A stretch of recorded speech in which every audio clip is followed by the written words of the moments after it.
This is Puck Yeah, New Zealand's hockey podcast with hosts Logan Swinkles and Joe Jury, bringing you the best stories and interviews from down under.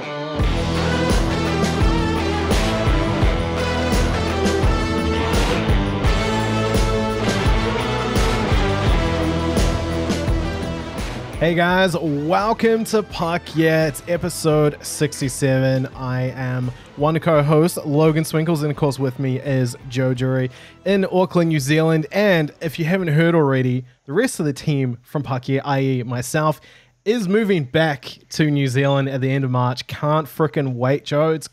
I gotta say, it's been hard being a quote-unquote hockey insider when you're not inside the country. Well, I'm glad that all pressure from New Zealand, everyone over here in New Zealand has forced you to move back. I know you're getting daily emails and messages from the likes of Punchy and Wani and Andy and stuff, so it's about bloody fucking time, is all I can say. I love that we're setting the tone there with the podcast on that note. That's great. But of course, no guests this week, but we do have a lot of New Zealand ice hockey to get through. Why don't you tell the good people listening to the show what's on? This week on the show, Puck Yeah 67, the Michael Frolik episode, is everything we know about the Auckland Mako so far. We break down the NZIHL schedule, which has just been released, and the story behind how Logan almost got catfished in a rental scam. I mean, I know nothing about that, so I'm very intrigued about what that is about, because I love the show Catfish. I know you do as well. So what are we going to do? We're going to leave that to the end? Do I have to wait for the whole thing? Yeah, so I threw that in there to throw you completely off the scent. Joe knows nothing about it either. So stick around until the end of the show for that. But of course, you can subscribe to Puck Yeah Podcast on Spotify, Apple Podcasts, and we have our YouTube channel as well. We can get our hockey highlights, interviews. Plus, you get news and other good social media stuff on our Instagram and Facebook at Puck Yeah NZ. But as Joe mentioned, the Auckland Mako, we know a bit more now. The reaction so far from the New Zealand hockey community and abroad has been relatively positive, hugely positive actually. I guess, really, we're a small community, Joe. There's no points being dicks about it. What have you heard? No, everyone's. It was like we were saying. It's for the good of the game. It's to create that pathway for kids to kind of growing up as if they're not on that level to be second, first, and third, even third liners on the NZIHL teams. There's a place for them to go and play and keep playing and stay within the sport. So if you're complaining about that, then obviously you're not seeing the bigger picture of what is the aim and the goal of this team. And being around the rink and people are, the little amount of information that has been out and being released and rumors and things like that and speculation of what's going to happen. I mean, it's good for the sport to have people wondering what's going on and intrigue and stuff in the league, which at times does struggle to get a bit of buzz about it. So having this extra team in there, and we're going to go through a little bit of more of the information that we know, but it's a really, really good thing for the sport. And thank God it happened in 2021 and not 2020, because when things would have been totally screwed. But as I say that, I'm currently in another lockdown, so touch wood. And as you can see behind you, there is a lot of wood. Very fancy, Joe. Not in the normal ACC studio, but calling in from home in Auckland. It's got that classic ESPN look going on there. I love that, man. It's awesome. But yeah, can't wait to get more news about the Auckland Mako. It's been awesome so far. I agree. I really enjoy that we get a bit more buzz, kind of a bit more news happening earlier than normal with the NZIHL. It's kind of been a criticism of mine in the league, where you see in the Australian League, they're pumping out news basically as soon as the year hits. I mean, it's a bit different this year because with borders and uncertainty with COVID, they're not going to do a full season again, unfortunately. But what they do pump out the news fairly regularly when there is a regular season. God knows when that's going to happen again. I feel for you Aussies. I really, really do.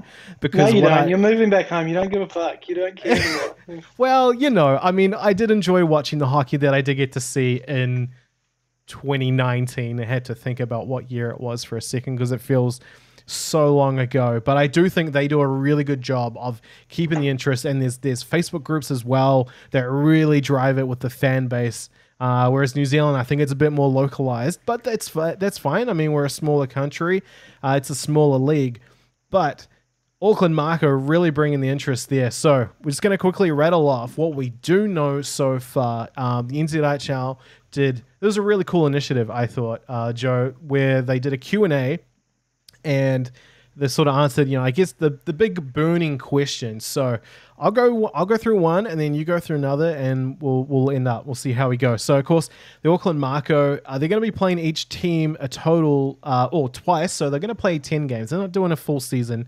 And the big burning question actually was what happens with the under 23 players. And turns out they're going to still practice and play with their NZIHL team, and when the Mako play against when the Mako play against their under 23 players NZIHL team, that said player will stick with his NZIHL team. They're not going to defect to the Mako for a round. But it is going to be made up of under 23 players and veterans from other NZIHL teams not playing in that particular round. Yeah, that was the big question. It was like, so what are these kids and these guys that are on, say, the Admirals? Do they have to play the Admirals now because of this Mako team? And I think this is a good way to do it. And so the players suiting up for the Mako will be provided accommodation, but no player will be uprooted and moved to Auckland for the Mako. So it's an interesting one. So it is based in Auckland, but I guess you're not taking kids out of university, you're not moving them out of jobs and things like that. If they are able to move and come up here, then they'll be given accommodation and I guess helped kind of find jobs and things like that. But we're not tearing kids out of their homes to move them to Auckland. No, exactly. And I mean, I like this idea, the excitement of this being like a traveling team, this kind of like rotating door policy with the roster. We don't have a team list yet, but it is going to be named shortly. We just don't know yet at the time of this recording, but it is expected to be quite a large pool of players to choose from, both the under 23s and I guess the veterans that are going to make themselves available for the team. The one question that I think some people have had with the veterans is this just going to be, I guess retired players, players that are past their prime, whatever you want to call it, will they make up those veterans? And it seems from what Auckland Ice Hockey Association have said is that it will not be the case. Right. So then who makes up those veteran players, I guess, is the question. Where are they coming from? There's certain places where we talked about earlier, the Red Devils, which are majority under 23 players in a younger squad. Where are those players coming from to fill that Mako team when they go and play in Canterbury? And man, I should move back to Canterbury and I could get on that. I could get on that team. Not likely, but not likely. But yeah, that's the question. So where are they coming from? I know there's a lot of, and I guess this is kind of the aim of the initiative as well, to keep those players who are now looking to move outside of the game, keeping them in the game, hoping they get kind of get the bug of teaching younger kids and chaperoning kids into the sport, and maybe get a bit of coaching or management kind of vibe out of it, and then keep them in rather than they just hang up the skates and then don't come back, which is a major problem at the higher age level as well. Yeah, I'm curious to see, I guess, because, with all the other NZIHL teams, they can create like a team culture, and same with the national teams. But I mean, I guess thinking of that now, it is a small community, as we've said, so a lot of the players do know each other, so hopefully we will see some chemistry. that's one question mark I have, but two questions that did get answered from that Q&A. One, why is it called an Auckland team when it's made up of players from all around the country? The primary reason for that is that the AIHA is basically taking the responsibility of running the team and driving this initiative alongside the NZIHL. So that's why. And then also a big question that I've heard from some players is, what do these games actually count towards? And well, the answer is nothing. The exhibition Absolutely games. Nothing. Yeah, they don't count towards the league standings. That also means they're not eligible to make the finals. So it is purely for the experience, getting the ice time, as we all know. But outside of that, do you think there's any burning questions that are still yet to be answered outside of not having this team list? I guess the weird one for me is so in the schedule that we'll get into later, they play the Swarm and the Admirals over one weekend.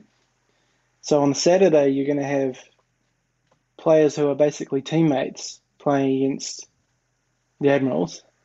And then on the Sunday, half of that team gets taken out of that team, and then you're going against the guys that you just played on the night before. It's kind of a weird one, and it'll be interesting to see how that team gels, I guess, over that period, because you might want to you're going to try and kill someone on the Saturday, and then on the Sunday you've got to set them up for the saucer pass to score a goal. So that'll be an interesting see, and who the veteran players that they pick to kind of keep that group together. Is it just recently left players from the NZIHL? I know there's a bunch of guys that probably could still play in the league that maybe making up this team, but yeah, that's the major question: who's filling those veteran spots? Yeah, is guys like Ian Wanamaker, are they going to make a comeback? I mean, he's not that, won't he? Yeah, he's not that far out of the game. Also, he still plays in the hockey house as well. So, I mean, like you said, there's guys like that all around the country. So the other question I have, and I mean, it's not really a player question, is where's the Auckland Mako Instagram? Because if we're going here, this is a younger vibe, right? Kids don't use Facebook.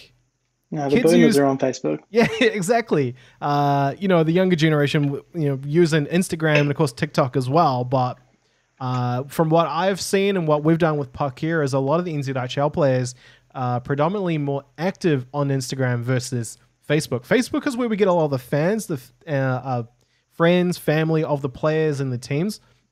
But the players, largely seem to congregate on Instagram. So where's that Mako Instagram? Because I think they could do some really cool stuff. Well, you're moving back pretty soon, so why don't you? Is that you officially putting your hand up to? I don't know about that. I don't know about that because I think Puck here is going to keep us pretty busy this year. Yeah. And absolutely. If you want to know why, it is because of how freaking full on this NZIHL season is going to be in 2021. Boom, perfect segue. Let's get into it. Of course, the full season is set to begin on May 1st. And we'll roll through the schedule that we have. I believe it's all fully confirmed now. We'll go through it so you guys know when your team is playing. We're going to go by each team's home schedule, because I know we always get questions from super fans of different teams of, when's the first game? Because that's what they really want to know. That's what they're looking forward to. So, Auckland Admirals to start with. All their home games have a 4:45 p.m. puck drop. May 1st, first game of the season is against the Auckland Mako, so we don't even need to wait. I love that. Straight away. Yes. And then May 22nd, bit of a gap. They host the Swarm in the first half of a home-and-home double hitter. So we'll get into that later on in the show. March 29 and 30th, Red Devils. June 20th, they play their second game against the Auckland Mako. June 26th and 27th, they host the Sky City Stampede. July 25, Swarm again. Second half of a double hitter there this time. And then their last home games of the season, August 21st and 22nd, is the Thunder, which is also the final games of the regular season that count towards the standings. It's not the final games of the regular season, but it is the last ones that count towards the standings. Yeah, that's right. And we'll get into that later as well, the weird quirk in the schedule. So with the Swarm, their home schedule, all these games are at 5:15 puck drop out in Botany. And they also start off against the Mako, which is on May the 2nd. Then that double header against the Admirals, which is the home and home, on May 23rd. June 5th and 6th, they're hosting the Sky City Stampede. June 19th, they play the Mako again on the double rounder against with the Admirals. July 10th and 11th, they're hosting the Red Devils. July 24th is the back end of the double header with the Admirals again, and then August 7th and 8th, they host the Dunedin Thunder. Yeah, I think you said second half of the doubleheader. They play the first one of that round, and then Stampede. Their home schedule, all games are at 7 p.m., which is what I freaking love about Queenstown. Is that it's at night. It's hockey night in Queenstown. It's the best freaking vibe around. If you're in Queenstown, go to a game at the Ice Arena. It's just the perfect night out. But their first home games of the season are May 14th and 15th against the Red Devils. It's actually also the first games of the regular season that count towards the standings, because, of course, the first games against the Mako, actually. The first 4 games of the season involve the Mako. So, yeah. And then June 11 and 12. Weird. I know. June 11 and 12 is the Admirals. July 9 and 10th is the Thunder. August 13th and 14th is against the Auckland Mako. And then their last home rounds of the season are August 20th and 21st against the Botany Swarm. Yeah. Breathe. And here we go. Yeah, there's a lot of games. So then we're on to the Thunder, and I'm also wearing my Dunedin Thunder green, just so you know. Shout out to the guys. Saw that note about you sending me up a jersey. Just, I live in Mount Eden. So they start off against the Mako on May 7th and 8th. Now their home schedule is puck drop for game 1 is at 7 p.m. and then game 2 of the weekend is at 6 p.m. So alternates like that. Imagine that, fucking 6 games in a round. Woo. It's like the Pee-wee tournaments. So then they have a bit of a break after that first week against the Mako, which will be interesting to see how they come back on May 28th and 29th against the Swarm. Then they're June 11th and June 12th, hosting the Red Devils. July 2nd and 3rd, they host the Admirals. And then another big break until July 30th and 31st, they host the Stampede. Yeah, so as you can see, it's quite spread out this year. And then in the Red Devils, their home schedule, all games are 4:45 p.m. puck drop at Alpine Ice. May 22nd and 23rd, they host the Dunedin Thunder. July 3rd and 4th, they Stampede. July 31st and August 1st is the Botany Swarm. August 7th and 8th is the West Auckland Admirals. And then the September 4th and 5th, that's September, still the regular season. It's the quote-unquote actual final games of the regular season. Don't count towards the standings, but it is against the Mako. And then straight after that, we're ripping into the semifinals. Scheduled for the 11th and 12th, which is the 2nd and 3rd seed, which is something they brought in a couple of years ago, and we've been huge fans of ever since. And then the finals for the Virtual Cup, this is interesting.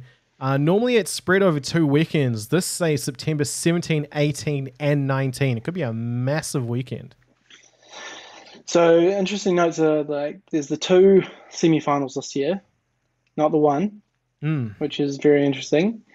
Well, I guess they'll all be at home for the 2 seed. That hasn't really been determined or said yet, has it?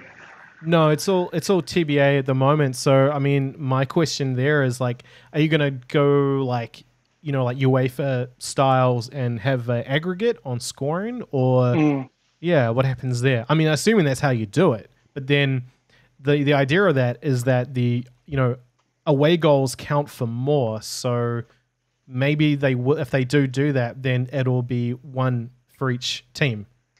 It won't be both in the same. Yeah. And then the finals crammed into 3 days. That's if you got an Auckland team and a Southern team in there. That's a day of travel, unless they're doing them all in the same place. So it's and that hasn't been confirmed yet either. So very interesting, very interesting. The other one, the quirk in it that we looked at is the Red Devils. They play their last game that counts on the 8th of August, and then don't play another game until the 5th of September, and that's against the Mako, which doesn't count anyway. So Yeah, and the other thing is, like, Red Devils fans, you're going to be waiting a while for games. Yeah. Most of the home schedule for Canterbury is largely condensed to the second half of the season. They're on the road a lot for the first half. So, and those Canterbury fans are really passionate. I love going down there for games when I can. So I actually think that might work out in their favor. If they do have a good run on the road, they could close it out at home because they're going to have that sort of hometown support. Or you can start terribly on the road and then you finish screwed. third and then sneak in. Yeah, that could be interesting. I really like hockey. For me in New Zealand, it's just a lot more enjoyable when Canterbury are good. And like I really miss the sort of the heydays of Canterbury being really good and having that really good competition, especially with the the South Island teams. Hasn't been a quote-unquote South Auckland team for a long, long time. But yeah, that's one thing. Another big question, of course, before we get into the big meaty question, I really want to highlight one awesome thing, and that is the home and home series for the Auckland rounds. Rather than Avondale hosting both games for that weekend and then Botany doing the next round or whatever, they split it. I love that. Yeah, it seems weird that it's taken this long to do it. And it's just gonna. I know the West Auckland fans are gonna travel, get on the glass, and scream at their favourite they have to players. travel far. Scream at their favourite Botany players. So I mean that's really cool, and it's just going to build up that crosstown rivalry way more. Having that game in each other's rinks each week. I can't wait. Night. Yeah, it's really cool. I can't wait. I think, just that's one thing I think they've been really building up in recent years is pushing that crosstown sort of, the rivalry, the brotherhood, everything is just, really competitive games. And then, of course, they're all friends off the ice. But really looking forward to that. But the main, I guess, concern, and I hate to go there, but it just seems like something that's not going to go away, especially now. I mean, perfect timing, I guess you could say. Well, I don't really want to say that either, but, New Zealand is in lockdown again. There's always the chance that COVID could disrupt the season. And we've seen it in the NHL, teams being pulled back, games getting cancelled, and, now they're in danger of a full season not being played out. So I'm worried it's going to happen in the NZIHL as well. Yeah, it's the season is already 40 years long as it is. So there's no way they can tack on weeks to play extra games. So will the Mako games be sacrificed, I guess? Is that the question that's going to happen? If they need to, maybe that's their backup plan. If it does go into COVID, then they've got those weeks where they've got spots they can fill the games with. And I don't know, you just have the Makos just live in limbo, I guess. Or, that's the thing. Like, the Auckland Mako are here to stay. It's not just for one season. So that's actually not a bad idea. They could be sort of pickup games, so to speak, those extra dates. But I guess the other thing in that is, do you create some kind of like Duckworth-Lewis system that you see in cricket that'll no doubt screw over one team that could have made that second or third seed had a full season had been played. So again, hopefully it doesn't come to that, but it's just something I feel like I have to put out there into the universe. I'm just hoping it's something to think about. I come to hockey to get away from that Duckworth-Lewis shit that I have to deal with at work in cricket. And don't you bring that hate into me, Ricky Bobby. Don't you bring it into my hockey world.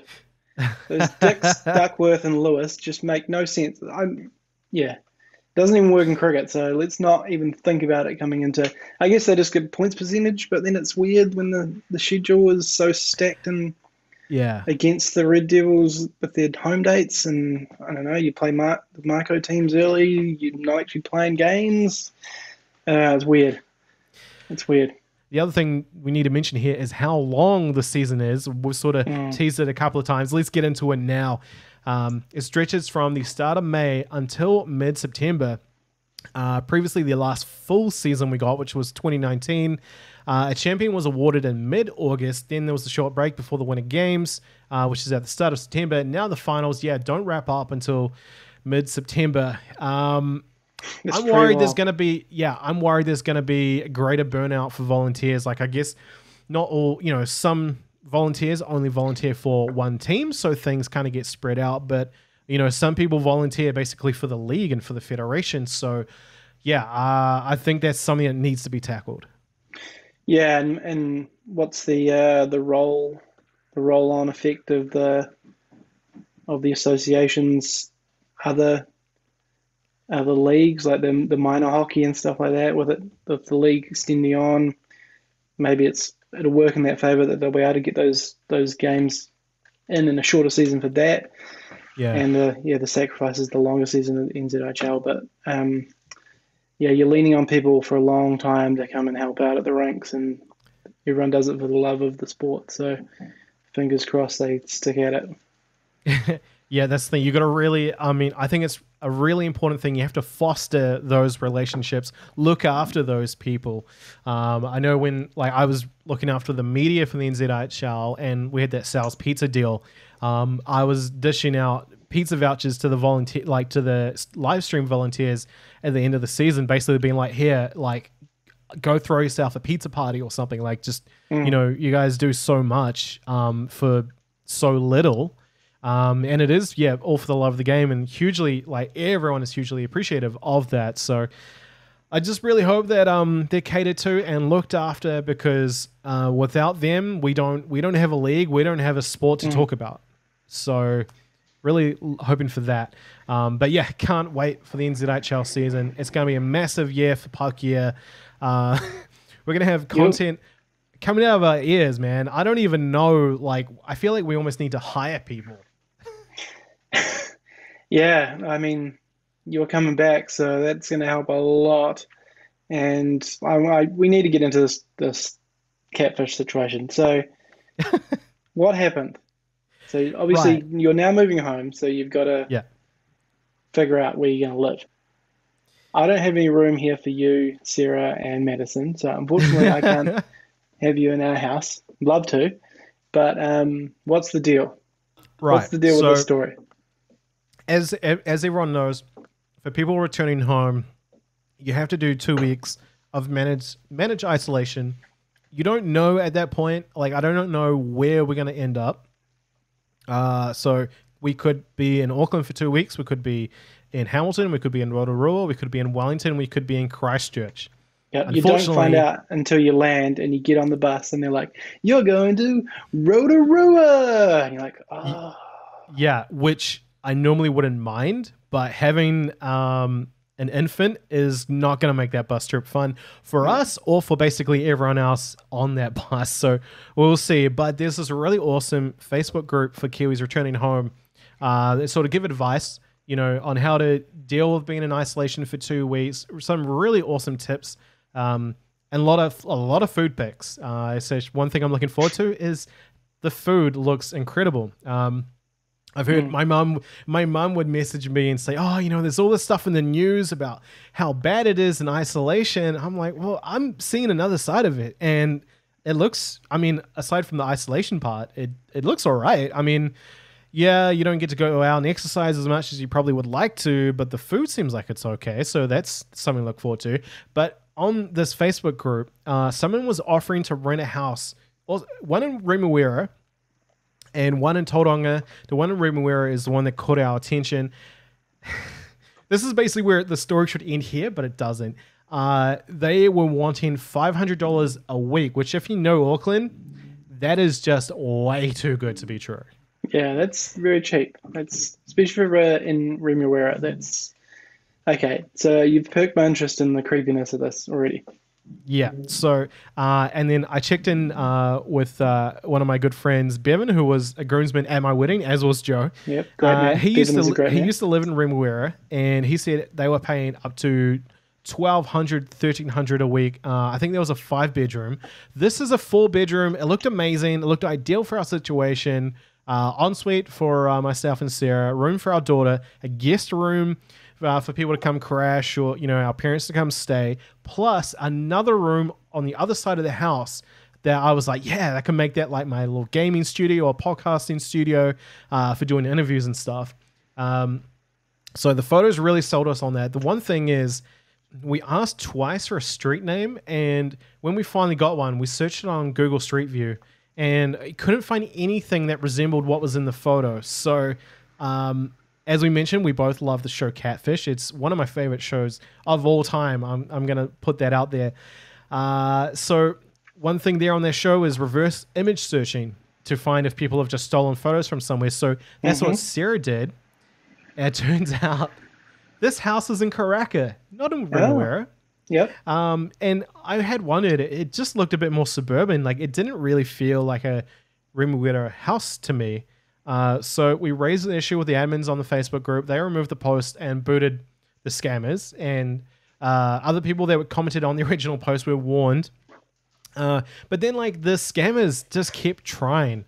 And then they were using everything from the playbook, from the scammers' playbook.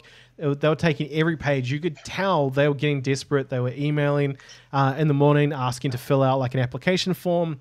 Of course, we ignored that. Then the following email that night saying that they received an overwhelming response, which, of course, by that point, everyone had already been tipped off to them. So, yeah, moral of the story is, if it seems too good to be true, it probably is. I wonder, how many people they've got with the scam. So what happens? Then you just give your money and then you get to New Zealand and you got no house? I don't know.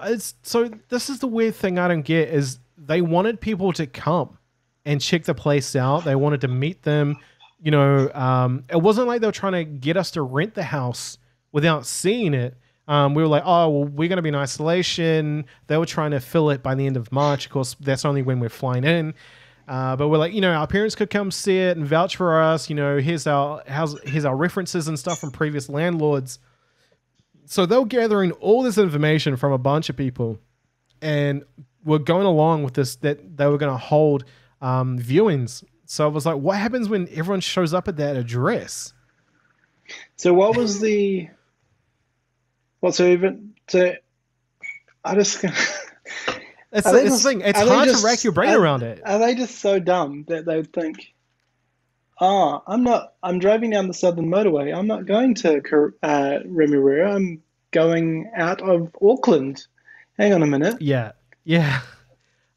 So we toyed up for ages, tossed around the idea for ages of whether or not we actually be like, look, we know you're full of shit. We did the reverse image search on the photos, and it turns out it's nowhere near Remuera. But in the end, we thought it was probably best just to ignore it and leave it. And it seems like I don't know if they've disappeared or whatnot. It was weird. The other thing was, they're going to be waiting for you when you land in Auckland. Yeah, it was like driving the bus. Daughter. Yeah, it was like a daughter was acting on behalf of her parents, saying the parents had like disabilities or like hearing disability. It was some kind of disability. So that was her excuse to be in charge of it, but she was like, this is my parents' house. So yeah, who knows what was going on there, but almost got catfished, didn't quite happen. So there you go. That was a very interesting experience, and gotta say, really shit of people to try and pry on New Zealanders that are trying to come home. Yeah, and this seems like a story that'll be right up the spin-off's alley, I think. So we might need to pass that bit of information on, that people are preying on people trying to come home. So your catfish might not have been in vain. You could be the subject of an investigative journalist piece. Well, we'll see. I think that's about all we've got time for the podcast now, finishing on the note about getting catfished. So hope you guys listening have learned a lesson that if you are, because the housing market in New Zealand is insane. So do your homework because we don't want any of our listeners to get screwed because that sucks. That sucks for anyone. And we really appreciate everyone that does tune in and listen to the podcast. Of course, you can subscribe to us on Spotify, Apple Podcasts. We're also on YouTube, and hit us up on social media on Instagram and Facebook, also on Twitter at ParkHereNZ. Until then, hope you guys have an awesome week. I'm Logan. That's Joe. We'll see you next week. See ya.